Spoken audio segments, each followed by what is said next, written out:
Okay, and now we're gonna head south to Plymouth, Massachusetts, which is a place where we found a bunch of really good restaurants lately. And now you can add another one to the list. For lobster mac and cheese and a dessert grilled cheese, you gotta eat here. Meatloaf with a cheesy center, a surf and turf tower, and a grilled cheese served for dessert. Located in Plymouth's Colony Place shopping mall, Alden Park gives diners on the South Shore a sophisticated option for a night out. Managing partner Walt Wunder has created a culinary oasis in a sea of retail spots with a lively bar, comfortable dining room, and a patio out back. So when you're done shopping, you can kick back and relax. People forget they're in a shopping mall. When you're in the setting, you forget all about it because of the oasis-like feel that you have with it. Walking in, 2 roasted cod, surf and turf, add scallop. And while Walt tends to guests in the dining room, executive chef Brent Clark comes up with creative American fare back in the kitchen. It's comfort food with a twist. It's something that someone's familiar with, but taking it to that next level. He does put interesting twists on items. They get you intrigued to go, wow, that's something different that I wouldn't even think about. It's that meatloaf, that mac and cheese, and how to make it pop and make people want to come back for it.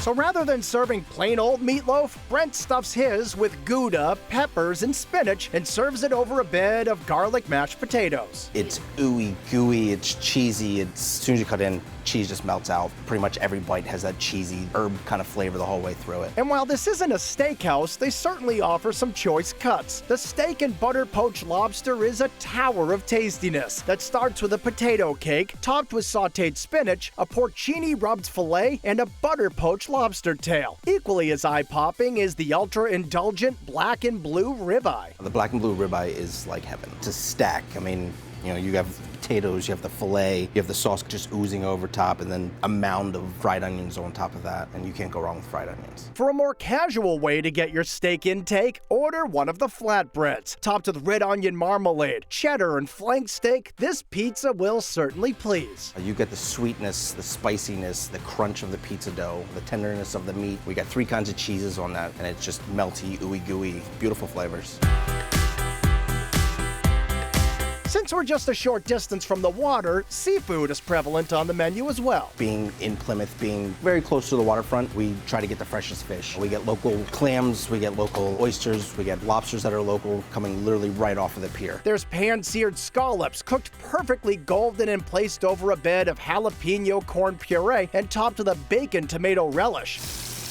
Mussels come steamed in a garlic beurre blanc with crostini for dipping. And the crab cakes are chock full of sweet meat, seared until crispy and served with a spicy aioli and salsa. Crab's very sweet itself, so we add a little bit of Cajun aioli, which got that little spice to it, and also cooling it down just a little bit more with the sweet fruit salsa. Lobster lovers will long for Alden Park's creamy Lobster Bisque, overloaded with the good stuff. It's sweet, it's very silky, that lobster comes through. We do add fresh chunks of lobster into it, so they're just swimming in that beautiful Lobster Bisque. Loads of lobster can also be found in the lobster mac and cheese. It's claws, knuckles, tails. I mean, it's big chunks. We try not to cut it up too much because you want to see big chunks of lobster. It's a beautiful dish. And while all the apps and entrees are impressive, the dessert course is where the kitchen truly shines. It's that final finale that we get to play. So they have adorable shot-sized desserts served in their own caddy and a sweet version of grilled cheese that's like nothing you've ever seen. Everyone knows what a grilled cheese is, but a dessert grilled cheese? If you're looking at it like this is dessert when I'm not supposed to be eating a grilled cheese for dessert. This divine dessert changes with the seasons, but if you're lucky, you could be there when they're serving the Bananas Foster grilled cheese. We start with a banana bread, hard sear, nice and crispy on one side, nice and fluffy on the other. And then we take cream cheese whipped out with vanilla. So that's gonna go right on top of the bread. Little candied walnuts, another slab of bread. And then we take the Bananas Foster sauce and just kind of ladle it all over the entire dish. It's true that most of these dishes are pretty rich, but luckily, you don't have to be a millionaire to afford them. We want to do Boston food with Plymouth pricing. And that's exactly what we do. We do that upscale food that you don't have to drive to Boston for. We love what we do and it shows.